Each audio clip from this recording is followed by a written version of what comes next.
अस्सलाम वालेकुम दोस्तों, आई होप कि आप सब ठीक होंगे। आज जिस टॉपिक पे हम बात करने जा रहे हैं वो है 18 अमेंडमेंट। 18 अमेंडमेंट जो है वो पीपल्स पार्टी के दौरे हुकूमत 2010 में पार्लियामेंट में पास हुई थी। करंटली इस पे दोबारा डिबेट जो है वो स्टार्ट हो गई है। तो इसमें आगे जाने से पहले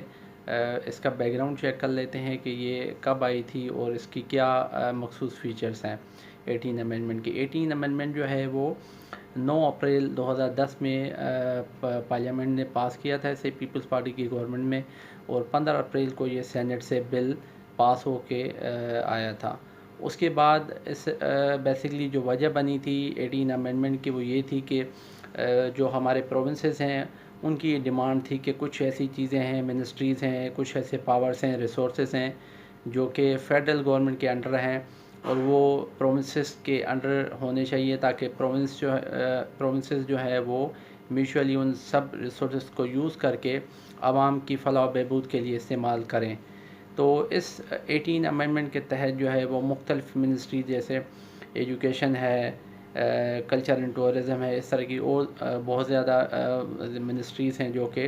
प्रोविंस को ट्रांसफ़र की गई थी इस अमेंडमेंट के अंडर में। मेजर जो डेवलपमेंट थी, जो शिक थी इस अमेंडमेंट का सेक्शन था वो था कि प्रेसिडेंट के जो पावर्स हैं हुकूमत को गिराने के, वो पावर्स ख़त्म कर दिए गए थे इस अमेंडमेंट में, और प्रेसिडेंट जो है वो किसी भी लेजिटिमेट जो पार्लियामेंट है उसको डिज़ोल्व नहीं कर सकता किसी भी बेसिस पे। इस तरह जो है वो आगे हम देखें तो इसकी एक और भी फीचर थी जिसमें खैबर पख्तूनख्वा जो है वो उसका नाम भी इसी अमेंडमेंट के तहत जो है वो चेंज किया गया था। पहले वो NWFP था, इस अमेंडमेंट के तहत इसका नया नाम जो है वो KPK रखा गया था, खैबर पख्तूनख्वा। और इसमें एक और भी चीज़ थी कि जुडिशल जो कमीशन एक बनाया गया था, बनाया जाएगा इस कमीशन के तहत, और वो जुडिशल कमीशन जो है वो रिकमेंडेट करेगा जजेस की अपॉइंटमेंट, पार्लियामेंट को नाम भेजेगा, फिर पार्लियामेंट जो है वो नाम फाइनल करके अपॉइंटमेंट करेगा उन जजेस की। इसके अलावा जो है वो अब करंटली इस पे दोबारा डिबेट जो है वो स्टार्ट हो गई है PTI की गवर्नमेंट में। बेसिकली वजह क्या बनी है कि ये करंटली दोबारा डिबेट शुरू हो गई है कि इधर PTI इसको जो है वो रीविज़िट करे या फिर इस 18 अमेंडमेंट को ख़त्म करे। वजह क्या बनी है? वजह ये बनी है कि पिछले 10 साल से 18 अमेंडमेंट जो है वो उसके तहत सारे तकरीबन रिसोर्सेज जो हैं वो प्रोविंसेस में चले गए हैं, लेकिन प्रोविंसेस जो है वो इन रिसोर्सेज को उनकी यूटिलाइजेशन सही नहीं हुई और वो रिसोर्सेज लोगों तक नहीं पहुँचे, और जो पावर्स ट्रांसफ़र किए गए थे प्रोविंसेस को, वो प्रोविंस मेन हेडकोार्टर या ये कह लें कि CM हाउस तक ही महदूद रह गए, लेकिन वो पावर्स नीचे नहीं गए डिस्ट्रिक्ट लेवल तक, डिस्ट्रिक्ट से फिर नीचे यूनियन काउंसिल तक वो पावर्स या फिर रिसोर्सेज नीचे नहीं गए। इसकी जो बेसिस बनी है, अगर आप कोरोना को भी देख लें करंटली, तो जो भी ऑर्डिनेंस आ रहे हैं फेडरल गवर्नमेंट की तरफ से, तो सूबे जो है वो 3 सूबे तो फेडरल के साथ खड़े हैं, लेकिन अगर हम स्पेशली सिंध प्रोविंस की बात करें तो वो इन ऑर्डिनेंस को भी मानते हुए या इम्प्लीमेंट करते हुए नज़र नहीं आ रहे, और वो अपने प्लान के तहत जो है वो चीज़ें इम्प्लीमेंट कर रहे हैं। तो ये भी है कि फेडरल जो है एक सेंट्रल कहा जाता है किसी भी पार्लियामेंट का, या किसी भी आप कह लें पार्लियामेंट्री जो गवर्नमेंट्स होती हैं, लेकिन यहाँ पे ये दूरियाँ कुछ नज़र आ रही हैं प्रोविंस के बीच और फेडरल के बीच। NFC अवार्ड जो है वो उसको भी रिविज़िट करने का, डिस्कस करने का सोच रही PTI गवर्नमेंट के। नेशनल फाइनेंस कमीशन जो है वो उसको भी देखा जाए, क्योंकि नेशनल फाइनेंस कमीशन के तहत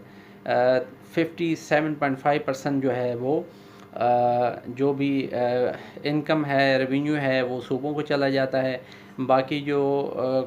बचता है वो फेडरल उससे अपना पूरा फेडरल बजट भी बनाती है, और जो मेगा प्रोजेक्ट्स होते हैं जैसे मोटरवेज़ हैं, एयरपोर्ट्स हैं, ये सारे जो प्रोजेक्ट्स हैं फेडरल ने ही बनाने होते हैं। और उसके अलावा फेडरल में मेन जो बजट होता है वो डिफेंस का बजट है। उसके अलावा और भी ज़्यादा बजट्स हैं जो फेडरल ने करने होते हैं, तो फेडरल के पास कुछ भी नहीं बचता अपने पास उन सारी चीज़ों को चलाने के लिए। तो इसलिए जो नेशनल फाइनेंस कमीशन है उसको भी रिविज़िट करने का सोच रही है गवर्नमेंट कि उसको रिविज़िट किया जाए और उसको भी अमेंड किया जाए, ताकि फेडरल जो है वो एटलीस्ट, क्योंकि फेडरल जो है वो एक बेस होती है, पूरी आपकी जड़ होती है आपके प्रोविंसेस की, आपकी स्टेट्स की। तो अगर फेडरल कमज़ोर है तो इसका मतलब ये है कि आपकी कंट्री जो है वो, आपका मुल्क जो है वो वीक है। इसलिए फेडरल को मजबूत करने के लिए ये ज़रूरी है कि फेडरल के पास पावर्स भी होने चाहिए, रिसोर्स भी होने चाहिए, ताकि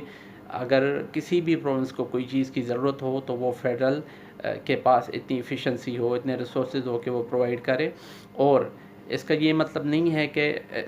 प्रोविंसेस के पास जो अटारनी होनी चाहिए, जो पावर्स होने चाहिए वो ना हो, उनके पास भी होनी चाहिए। लेकिन अब तक देखा ये गया है कि जो पावर्स, जो रिसोर्स प्रोविंसेस को डिलीवर किए गए थे 18 अमेंडमेंट के तहत, प्रोविंसेस जो है वो उनको इम्प्लीमेंट करने में अभी तक नाकाम गई है। अगर आप सिंध की मिसाल ले लें तो सिंध में डीमेरिट भी आपके सामने आई है, करप्शन भी आपके सामने आई है, और रिसोर्स का जो इस्तेमाल है वो भी प्रोविंस मेन कैपिटल तक जो है वो आपके महदूद है, उसके नीचे वो रिसोर्स डिलीवर नहीं हुए। क्योंकि ये 18 अमेंडमेंट का मकसद ही यही है कि रिसोर्स आपके जो हैं वो नीचे की सतह तक जाएं, यूनियन काउंसिल डिस्ट्रिक्ट लेवल की सतह तक जाएं, ताकि नीचे तक डिलीवरी हो। लेकिन अगर वो नीचे तक डिलीवरी नहीं होती तो इसका मतलब ही यही है कि फिर 18 अमेंडमेंट का आवाम को फ़ायदा नहीं है, पब्लिक को फ़ायदा नहीं है। अगर पब्लिक को फ़ायदा नहीं है तो इस पर फिर सोचने की बात है कि इसको ज़रूर रिविज़िट करना चाहिए, इसको ज़रूर देखना चाहिए कि 18 अमेंडमेंट की वजह से अगर जो दूरियां हैं प्रोविंसेस और कैपिटल फेडरल में, तो वो भी दूर होनी चाहिए। और सुनने में यही आ रहा है कि डिफरेंट जो पार्टीज़ हैं उन्होंने भी इंटरनली अपने जो रिकमेंडेशंस हैं वो फेडरल गवर्नमेंट को दी हैं कि उनको भी वो देखा जाए और उसको ज़रूर जो है वो रिविज़िट किया जाए। तो ये अगर आप कह लें तो एक, जब 2010 में 18 अमेंडमेंट आई थी तो ये एक आप कह सकते हैं कि कंस्पेरेसी भी हो सकती है फॉरेन पावर्स की, कि पाकिस्तान को किस तरह डिवाइड किया जाए, प्रोविंस और फेडरल के बीच में किस तरह जो है छेद क्रिएट की जाए। तो हम सब ने मिलकर ही इसको जो है वो सही करना है, और जो सही पावर्स